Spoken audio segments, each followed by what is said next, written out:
Hello and welcome to the Center for Spiritually Integrated Arts, a Centers for Spiritual Living teaching center.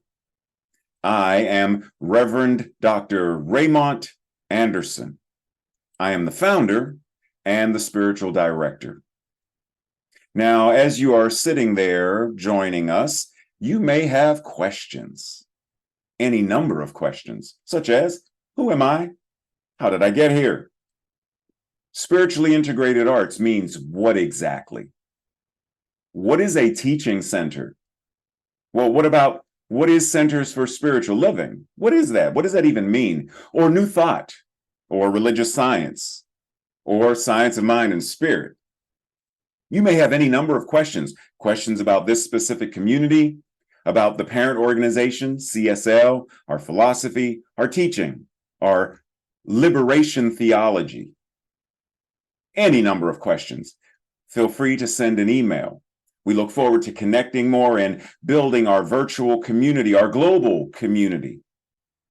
And if you haven't connected yet on social media, feel free to do so. This is your invitation now. Also, did you know that all of our Sunday messages are archived on our YouTube channel? You can watch it anytime. Now, questions about anything, such as becoming a member. What does that mean? What does membership entail? And if you live somewhere far and already belong to a spiritual community, can you be a member of more than one? The simple answer is yes, you can. Just like you can shop at more than one grocery store, you can attend or be a member of more than one gym. We are building beloved community. So you can do both. You can be a member of both. You can be involved with both. That's what being in spiritual community means. So we welcome you. We invite you. We are so appreciative that you have found this community and that you have joined us today. We bless you. We love you. We welcome you. Live long and prosper. Sit back, relax, and enjoy the rest of our Sunday message. Love you. Connect with you soon. Blessings.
Namaste and greetings.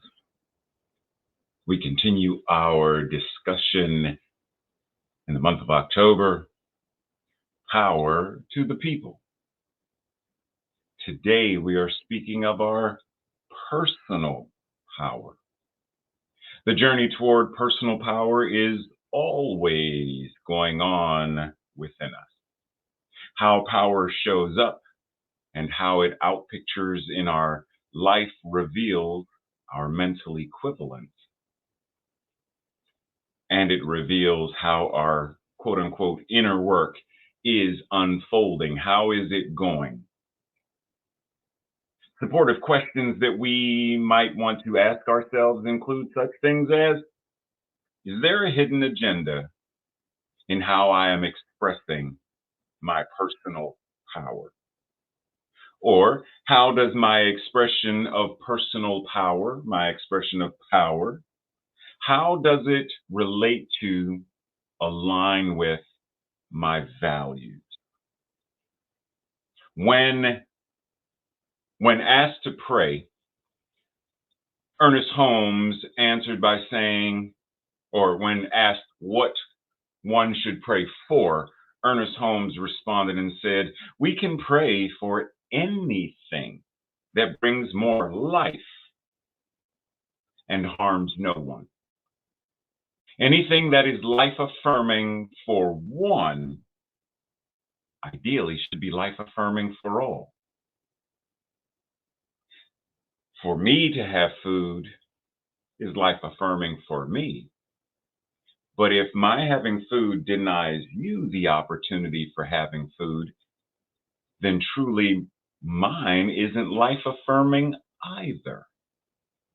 Even though I'm the one eating, it still isn't life affirming. So we can pray for anything as long as it brings more life, as long as it is life affirming. And in so being, it harms no one. This approach works with all of power, all that is how we use power, how we embody power, how we express power, all of it. Am I embodying, am I expressing my power in a way that brings more life-affirming experiences to the world? Does my expression of power hurt, harm, hinder, obstruct, or oppress anyone? Because if it does, then it's not really life affirming. How can I use my personal power in a more quote unquote clean, effective, efficient, and life affirming, life sustaining way? Because once again, the idea of power as a collective is not the same idea of power that we are referring to, because the collective consciousness, the idea that is still very rampant within the collective consciousness, is that power means strength and might. It means some people need to be at the bottom, for how else can I ascend if not standing on your back? If not having my boot on your neck? In order for me to be a millionaire or billionaire, then I need you to work those fields. And when one of you dies, just swap them out and put another body there. Because those bodies mean more money for me, and more money for me means more power for me. What? That is the collective consciousness idea. And even when we're not talking about bodies in the fields, are we not also understanding that corporations in many instances are merely modern day plantations where the CEOs make more money simply for waking up than their employees make for the entire 50 years that they have served the company, how is it any different?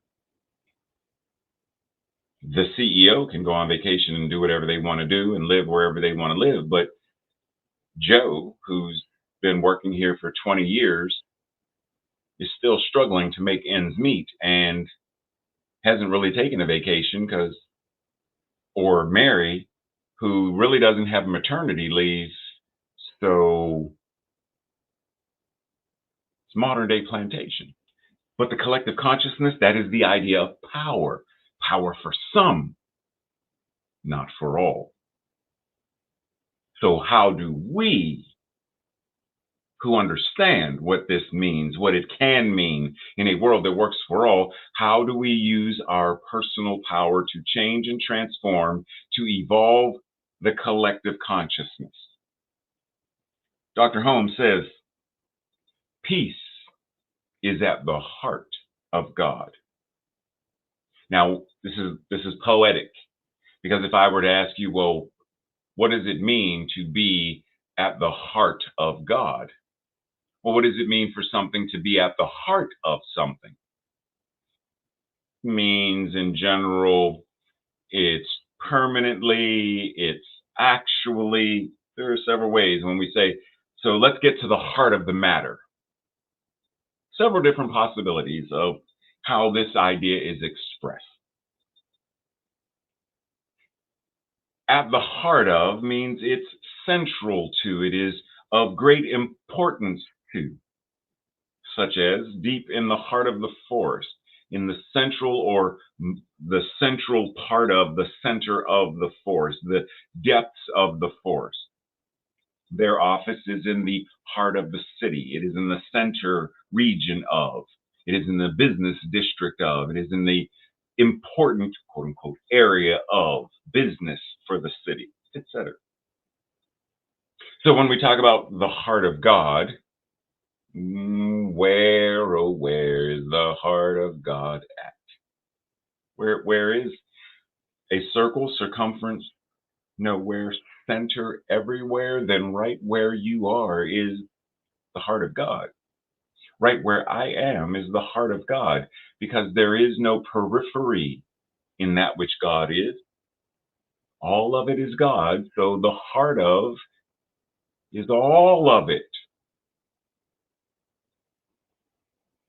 So peace is at the heart of God, then peace is right where you are.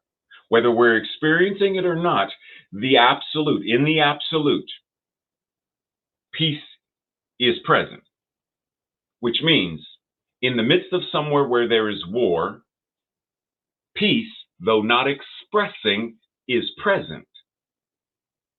And because it is present, it can be embodied, it can be nurtured, it can be expressed to such a degree that war ends and is eradicated. If, key word, if it is embodied, expressed, etc. And it's easy to not. Remember what Alice Walker said last week in one of our slides?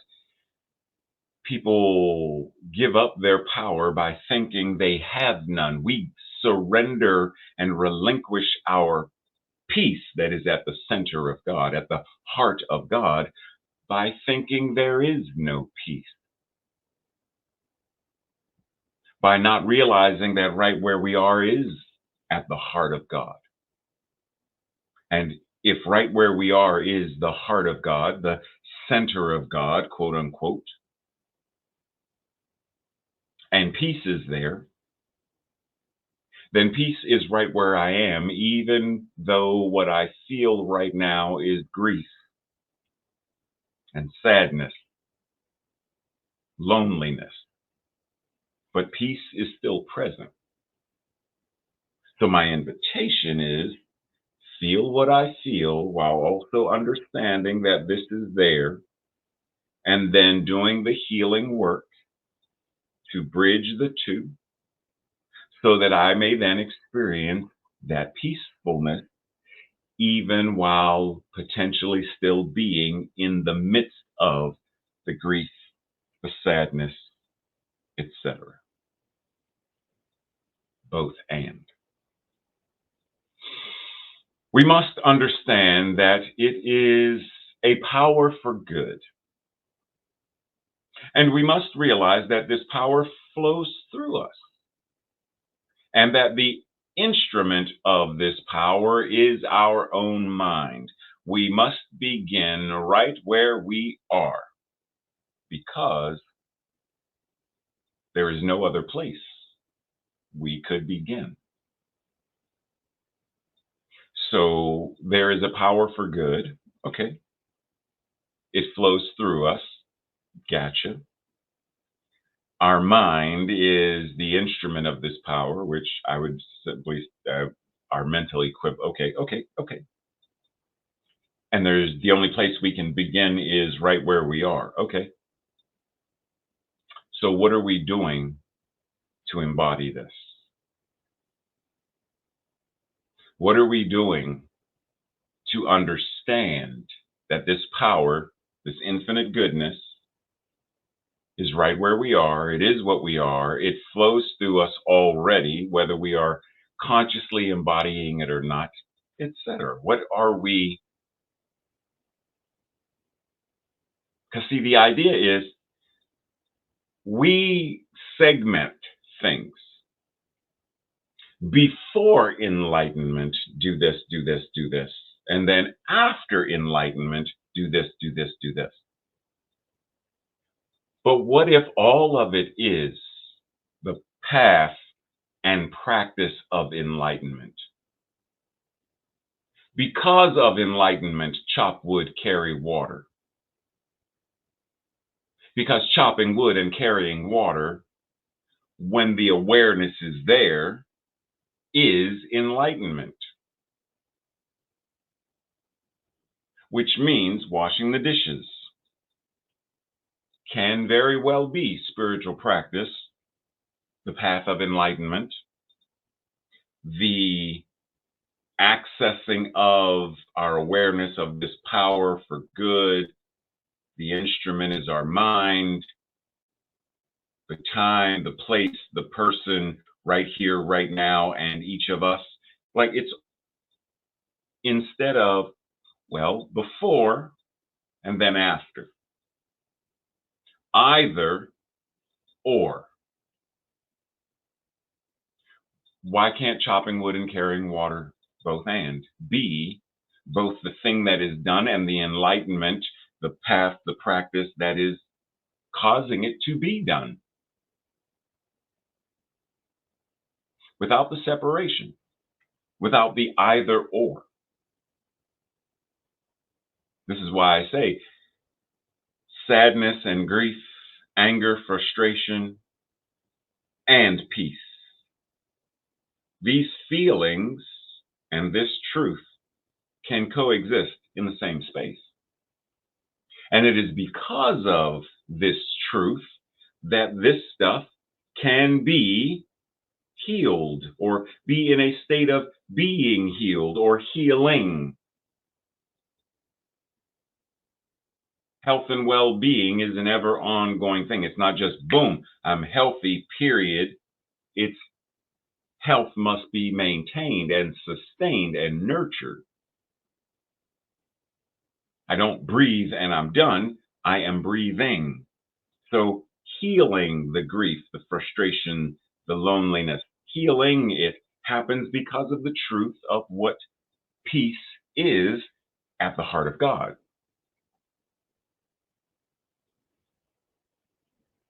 So how are we embodying this? What does it look like? What does it mean for you to live your regular everyday life, understanding that enlightenment is there, peace, peacefulness is there. This power that is good, this infinite goodness is there. As Dr. Holmes says, the power of God is my power. And that's present right now. No matter what else is going on, that's the truth right now. So even when we feel the most powerless, caught in addiction, I feel I have no power. The addiction has, but the power, it's there. The power that is God is there. There's a health challenge, and I feel like, but the power that God is still present, even in the midst of the health challenge, the health crisis. It's still there. It's not gone. It may not be what we feel. It may not be what we're embodying. It may not even be in our consciousness to even have the awareness of it, but it's there. Think about medicine. Years ago, people did not realize that uncleanliness, you know, sanitation had anything to do with disease. They didn't understand what germs were. They didn't understand any of this stuff. So it didn't matter how food was stored or cleaned, or we chop up the chicken and the contamination and the salmonella. And I apologize to the interpreter who was just now interpreting my gibberish. Right? So there's this thing that people are unaware of, but it's there. Long before anyone understood what oxygen was, it was there. Long before anyone understood the molecular compounds of water, H2O, the molecular compound HO was still there. Long before we had telescopes that could see, various the planets, the stars, the galaxies, they were there. So just because we're unaware of something doesn't mean it's not there. And as we do the practices to increase our awareness, we are then in greater capacity to embody that awareness, to express that awareness. So you say, well, I don't see where or how the power of God is. Okay, so look at your life right now and ask, where do I have power?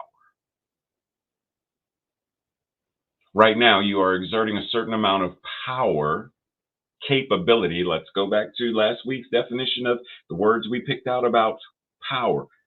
One's capabilities, one's potentialities, skill, mastery, all these things. Right now, you have the skill, you have the capabilities, the ability to be watching this right now, to join us right now, to understand the words. That's skill.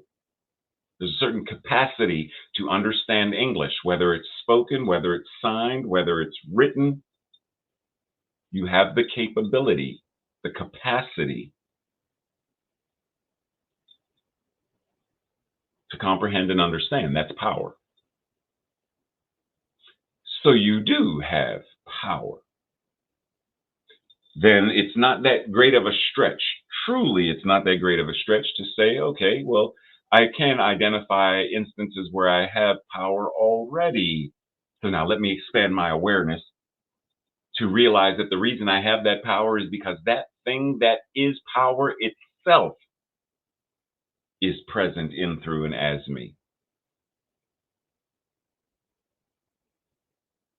The power of God, the power that is God, is your power now. So let's remix this. The power that God is must be the same power that I am, the same power I use, because my power is God power. It's as simple as that. And the more we understand this and the more we can embody it, the more we can change not only our individual lives in life affirming ways, but our families, our communities, and the world so that it works for all.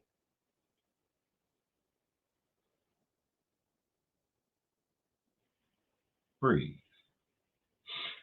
So when we talk about this idea of God is a circle whose center is everywhere, circumference nowhere, attributed to Voltaire, there is a similar expression that says, an infinite sphere whose center is everywhere and whose circumference is nowhere.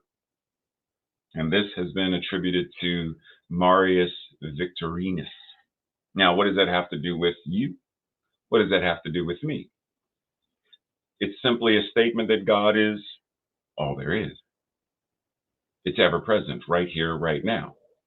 So we are reminded that God, or whatever it is that you want to call it, the all that is, must also be all that you are. Now, whether you choose to deny it or not, that's a completely different matter.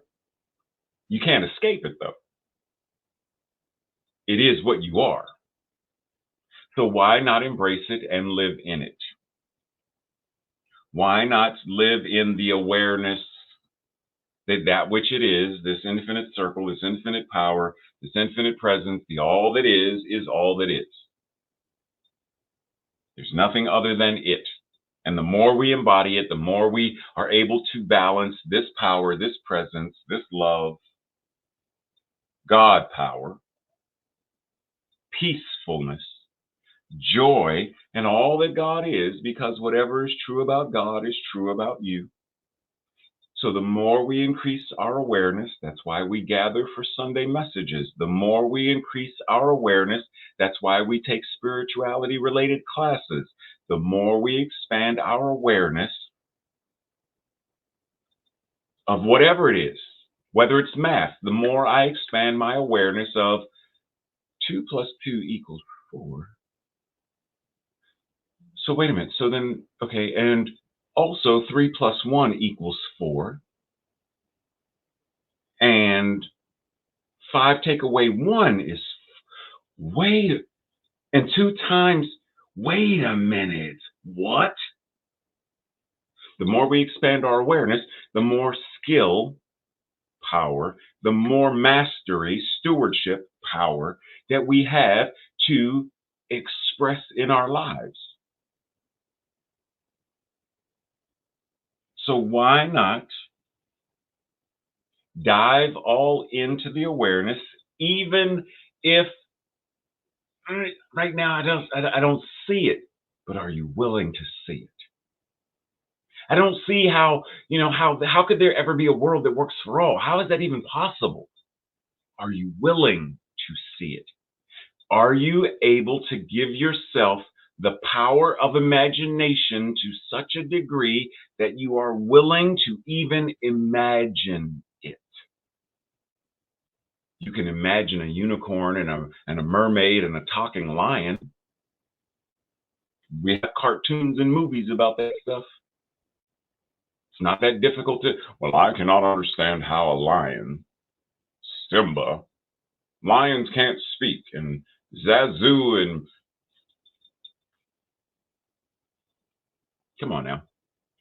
So we can imagine Ariel, Little Mermaid.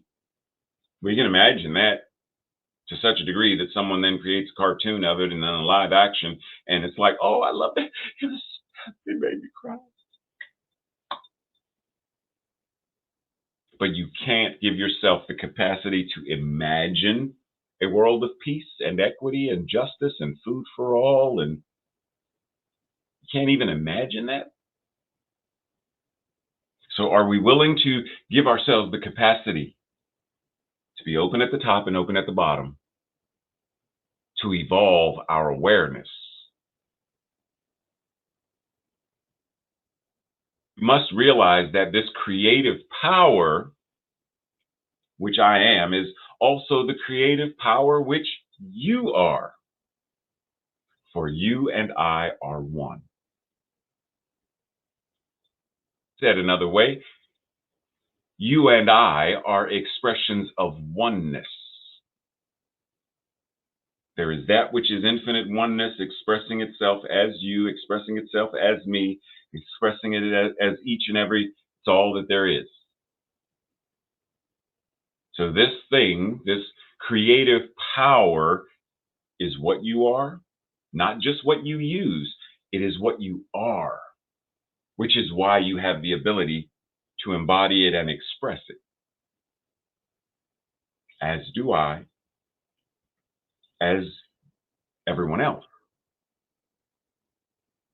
This is why someone such as that failed German painter, you know who I'm talking about, the little funny mustache, not Charlie Chaplin, but you know what I'm talking about.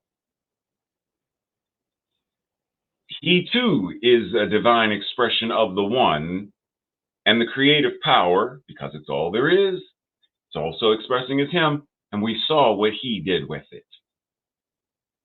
Now imagine if that individual understood and knew who and what he was as an embodiment of love and used the same creative power that he used to destroy and hurt and kill, that he used it to build and heal and support and love.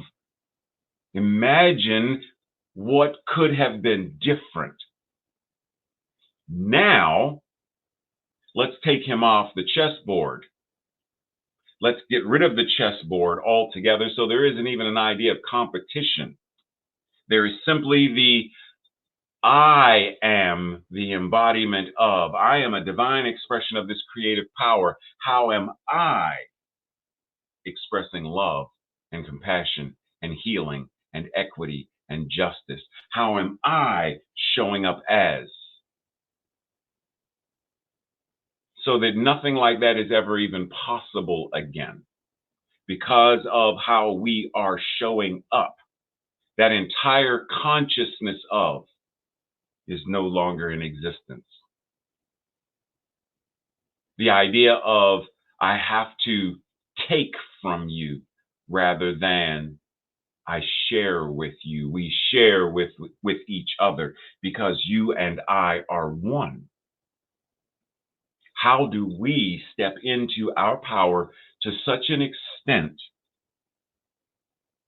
that we are a beneficial presence to all? But it requires us understanding that there is only one mind, right? We say this, there's only one mind, and that mind is God, and that mind is your mind. That mind is my mind. That mind is our mind right now. There is only one life, and that life is God, and that life is your life. That life is my life. That life is our life right now. There is only oneness, and that oneness is you-ness, me-ness, our-ness. It's all there is.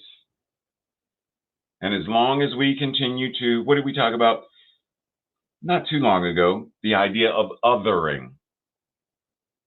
There is nothing inherently wrong with the idea of other. I have a thumb drive and I have this other thumb drive. That's in fact what it is. One and another and other. And there's nothing wrong with that. Until, well, this thumb drive is far better than this one, so let's get rid of that one. Let's destroy it. Let's lock it up.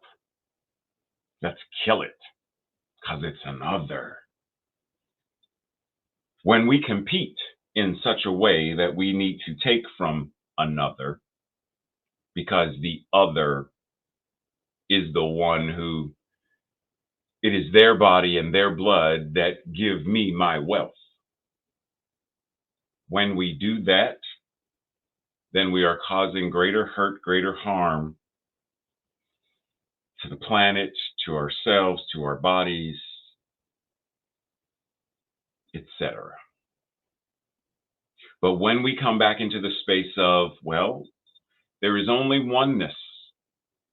And even though that person does not like me, they may hate me, I understand who and what they are.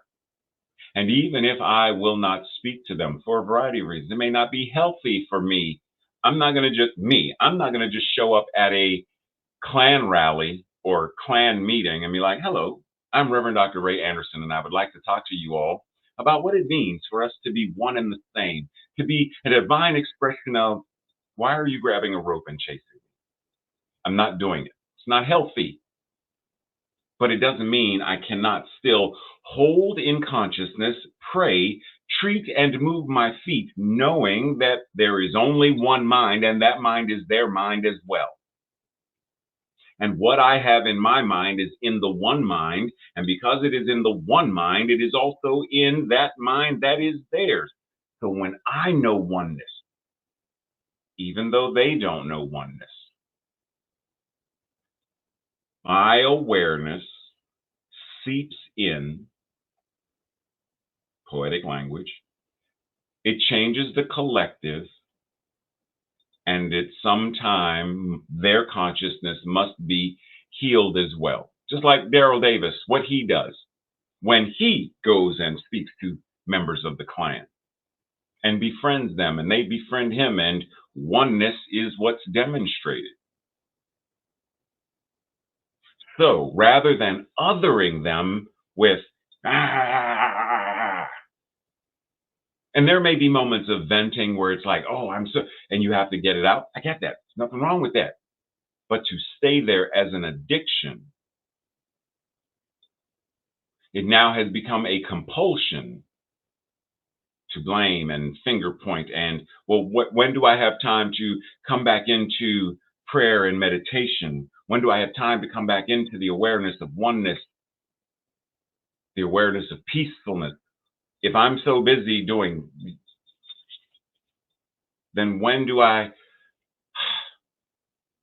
So once again, our invitation is to come back to this space of what is mine to do regarding this idea of my personal power. How is my personal power liberating me and liberating all? Reverend Dr. David Alexander, in his new book, has a passage where he talks about years ago when I was interviewing Bishop Dr. Yvette Flunder for a social justice conference that was being put on by the Association of Global New Thought. I asked her, what do you want a New Thought audience to know more than anything else? And she said, I love your people, your teaching, and your affirmative language and view on life. You understand the power of the word, but I need you to start using it. I need you to stop praying as if there are no lives on the line.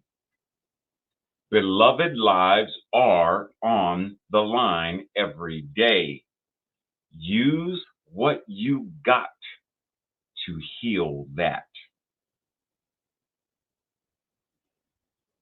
So simply, thoughts and prayers without action don't do anything.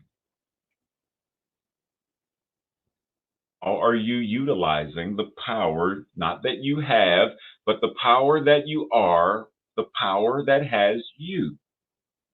What are these two things?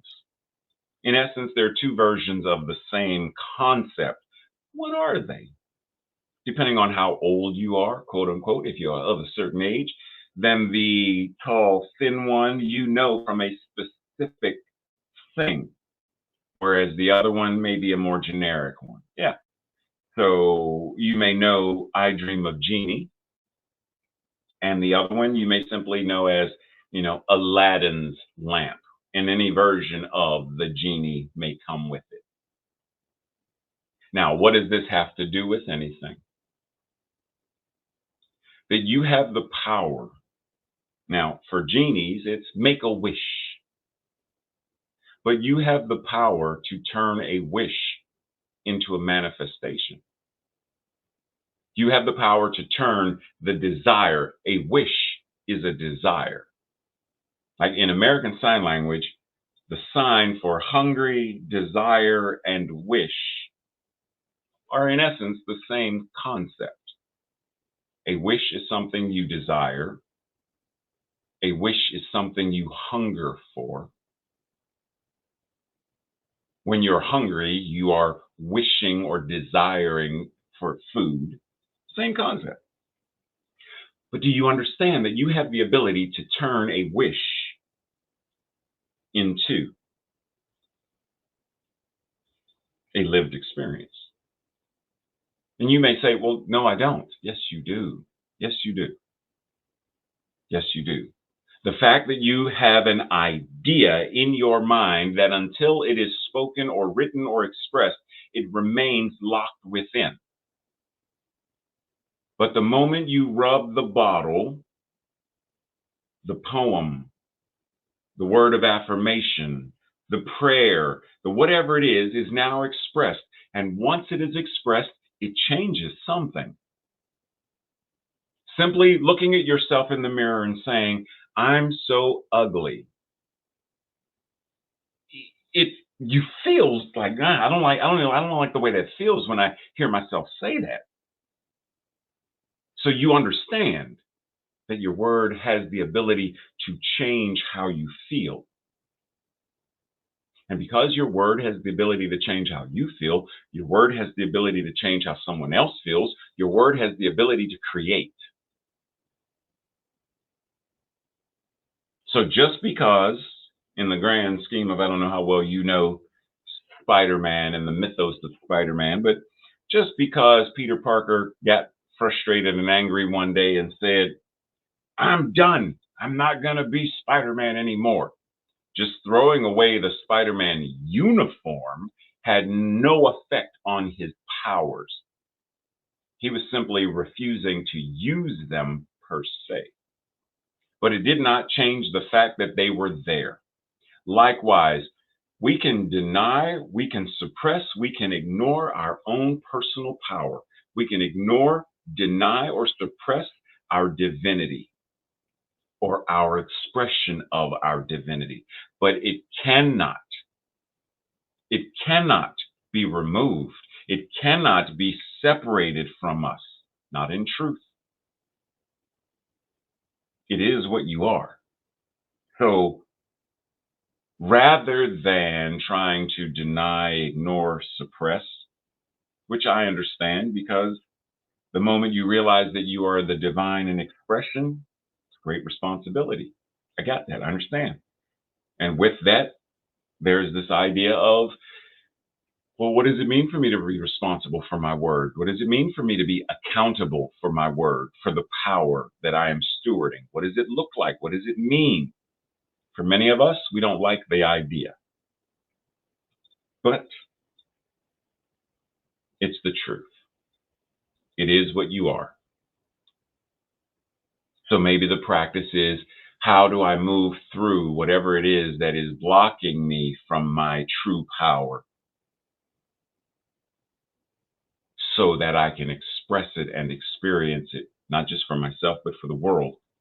So as Rob Bell asks, what would it look like for you to approach tomorrow with a sense of honor and privilege, believing that you truly have work to do in the world and that this work matters, that it's needed, that you have a path and that you are working your craft? Remember what Bishop Flunder said.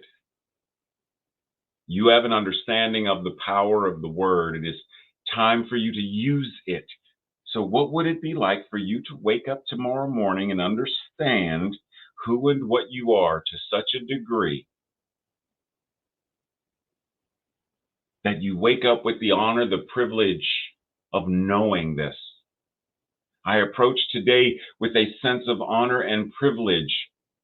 I believe that I have work that I choose to do in the world. Work that matters because I matter. Work that is needed because I am needed. That I have a self directed path and I am working and practicing and stewarding my life as my craft.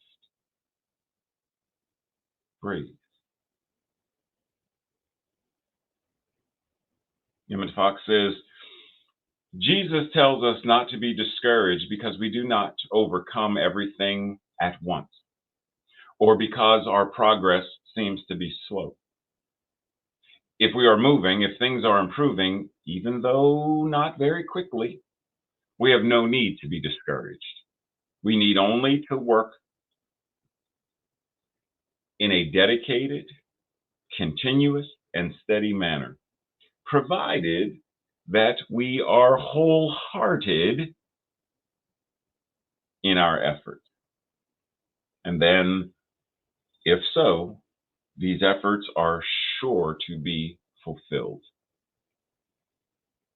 Wax on, wax off. This is what it means to live the science of mind as a way of life. And using all that it offers, we understand that we are practicing a new thought liberation theology. And we are practicing it in such a way that we understand it is a way of life. Not that enlightenment is before or after. Enlightenment is the way. It is the path.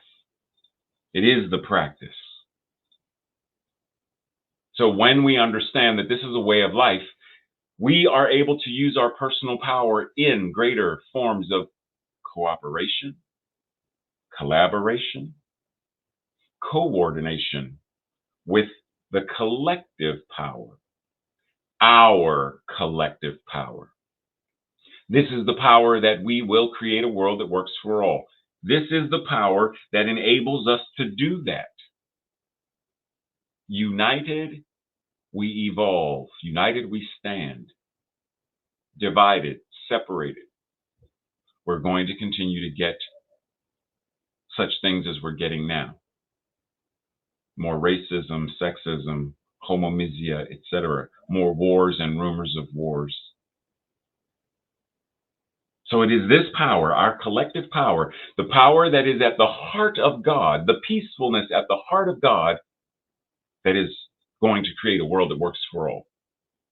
A world where the systemic ills that we face today are not only addressed, they're healed, they're deconstructed, and constructed. The world, the systems, the politics, the education, the theology, all of it is then constructed in more life-affirming ways.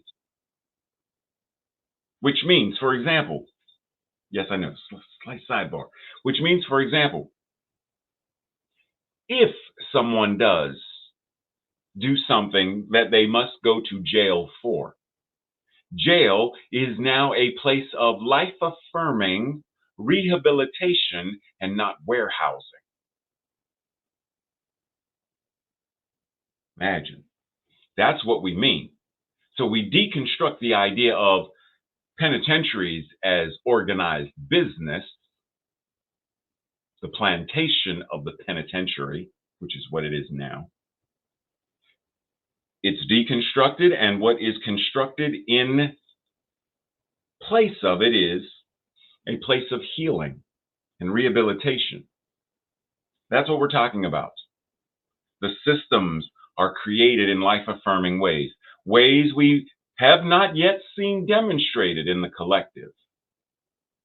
But, and, science of mind and spirit offers us not only greater understanding of our personal power, but a greater application, a greater embodiment, a greater expression of our power for the good of all. Breathe. This week's affirmation declaration, I will say it first, and if it resonates with you, say it with me the second time around. I live as the active embodiment of my power, which makes me a presence for good together. I live as the active embodiment of my power, which makes me a presence for good. So it is. This week's journal questions or Thursday night study questions. What are some examples of when my personal power was challenged? When have I been or felt disempowered? Growing up, what was I taught that power was? What was I taught about my personal power? And what was I taught about other people's personal power? Number 3, how do I know what is mine to do or be as I express my power? Number 4, how am I a safe place when standing in my power? What are times or when are there what are the times when are the times I have misused my power and I was not safe? Ooh, yeah, I got a whole flood of instances when that. Oof. Number 5, considering some examples of the misuse of power, how can I help change these experiences? And lastly, how can I make a difference through my presence? And what are some small examples? And I emphasize small examples so that we don't jump into, well, I must run for president, or I must raise $1 million, or I must turn bread into wine. You still what, right? Don't think so grand that it's like these miracles of things that small things, small, regular, everyday things. Remember, washing the dishes is the path of enlightenment. Chopping wood, carrying water, doing laundry. All of these are the practice. So it need not necessarily be a breeze. As we enter into that space of infinite awareness, knowing that there is only one power, only one presence, and what it is we must be. It's all there is. And so in this breath, we simply allow ourselves the capacity to be aware of this. Even if the awareness for the moment right now is only a head thing where I can think it. I don't feel it right now, but I can think it. Well, then we shall think it to such a degree that the thinking, I will think of things I've never thought before, and then I'll sit and think some more. We think it to such a degree that the thinking shifts our beliefs. Because the more we think it, the thought then becomes like a groove on a record. It's now a belief. It's now a paradigm. It's now a thing of consciousness. It's now what I speak about, what I feel about, what my emotions are saying, and now my actions. So if it must begin as simply a thought, then it so be simply a thought for the time being. That which God is, I am. Think it. That which God is, I am. Think it. That which God is, I must be. Think it.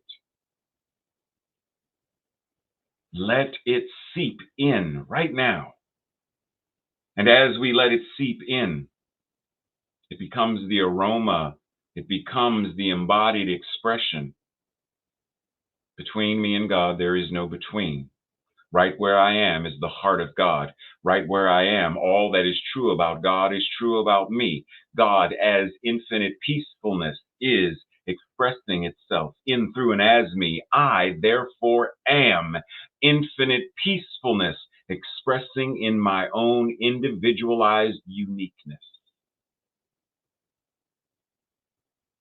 that which is infinite power.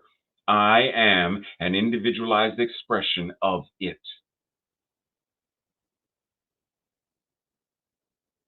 That which is love, I am it. That which is joy, I am it.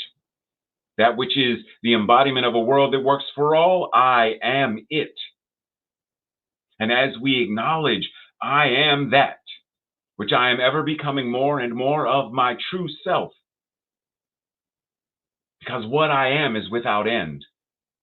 We are infinite, eternal, and ever expanding consciousness, personified in this individualized expression.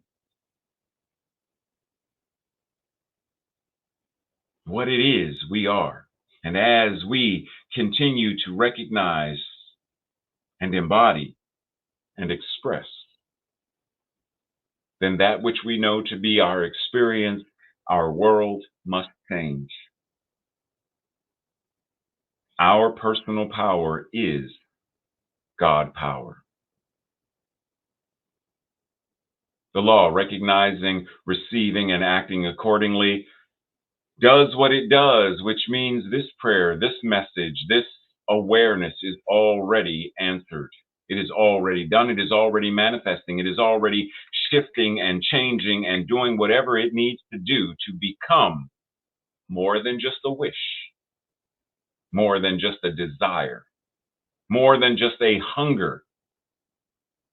It is a realized, demonstrated experience that we call a world that works for all. That's what is so. And so it is.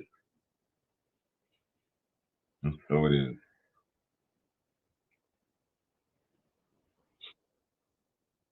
Peace. Namaste. Blessings. Much love and appreciation.